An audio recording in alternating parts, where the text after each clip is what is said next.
이제 이번 4월이면은 만으로 16년. 별로 안 된 것 같은데 진짜 16년 쓰고 보니까 좀 됐구나 이런 생각이. 마음만은 아직 1년 6개월 아니 그냥 6개월 정도. 아직 수습한것 같아요. 근데 저한테는 새로운 도전이죠. 새로운 챌린지인데 재밌어요. 일단. 그렇다고 뭐 내가 잘할 수 있다는 얘기는 아니고. 친절한 경제 돋보기 온라인 대변인 브리핑. 안녕하세요. 기획재정부 온라인 대변인 하광식입니다. 먼저 반가운 소식부터 전해드립니다. 지난 25일 한국은행이 우리나라의 작년 4분기 실질 GDP 속보치를 발표했는데요. 전기, 즉 3분기 대비 1.1% 성장했습니다. 2020년 4분기 대비 4.1% 성장, 연간으로는 4% 성장한 것으로 나타났습니다. 지난해 3분기 주춤했던 회복세가 4분기에 반등하면서 나은 성과인데요. 10월, 11월 방역조치 완화, 상생지원금 등 정책 효과에 힘입어 민간 소비가 반등한 가운데 적극적 재정 집행과 수출 호조 또한 이번 4, 4분기 성장세 반등을 견인하였습니다.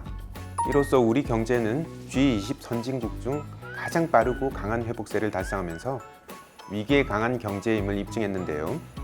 모두가 자신의 자리에서 최선을 다해주신 국민 여러분 덕분이 아닌가 싶습니다. 좋은 소식으로 온대 브리핑을 시작해서 굉장히 반가운데요. 오늘 전해드릴 소식도 자영업, 소상공인의 삶을 지켜주는 든든한 버팀목이 됐으면 좋겠습니다. 2022년 추가 경정 예산안의 모든 것, 지금부터 설명드리겠습니다. 2022 추가 경정 예산안의 총 규모는 14조 원, 14조 원입니다. 세부적으로는 소상공인 지원에 11조 5천억 원, 방역 지원에 1조 5천억 원, 예비비 추가 확보에 1조 원이 사용됩니다. 추경에 사용될 재원은 예상보다 더 거치는 초과세수인데요. 이 초과세수는 결산이 완료되어야 사용할 수 있기 때문에 우선 11조 3천억 원은 적자국채 발행으로 마련하고 나머지 2조 7천억 원은 기금 여유 자금을 활용한 뒤 초과세수로 대체할 예정입니다.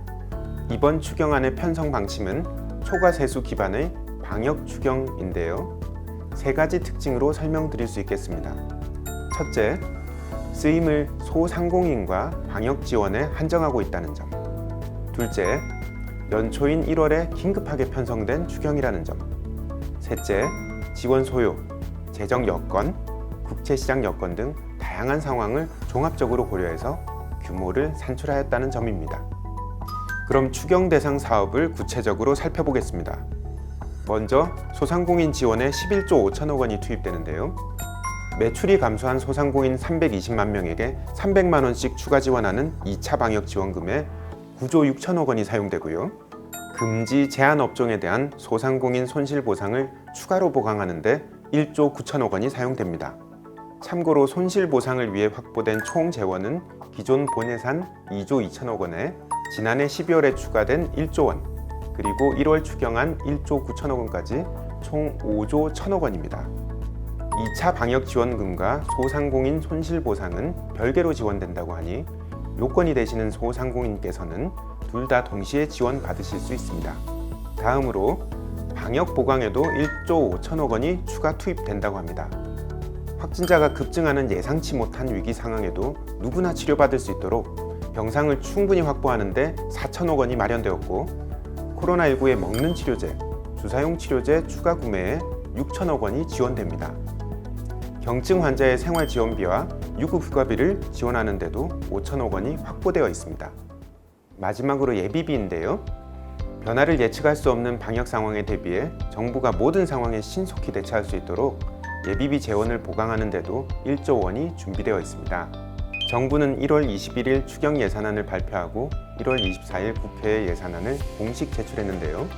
홍남기 경제부총리는 이번 추경이 긴급하고 절박한 원포인트 추경임을 강조하면서 이번 추경 규모와 내용을 결정하는 과정에서 어려운 소상공인에 대한 추가 지원 소요, 더 들어올 초과 세수의 수준, 일단 적자 국채로 재원을 마련해야 하는 여건, 물가와 국채시장 등 경제에 미칠 파급 효과 등을 종합적으로 검토했다는 점을 강조하면서 국회에서 정부가 제출한 추경 규모와 내용을 최대한 존중해 주십사 하는 기대를 밝혔습니다. 덧붙여 하루하루가 고통스럽고 어려운 소상공인들의 긴급하고 절박한 상황을 감안해서 가능한 한 빨리 국회 심의 절차를 거쳐 확정해달라고 요청했습니다. 정부는 설 연휴를 포함하여 남은 기간 동안 추경 사업이 확정되는 대로 즉시 집행할 수 있도록 집행 준비에 최선을 다할 것입니다.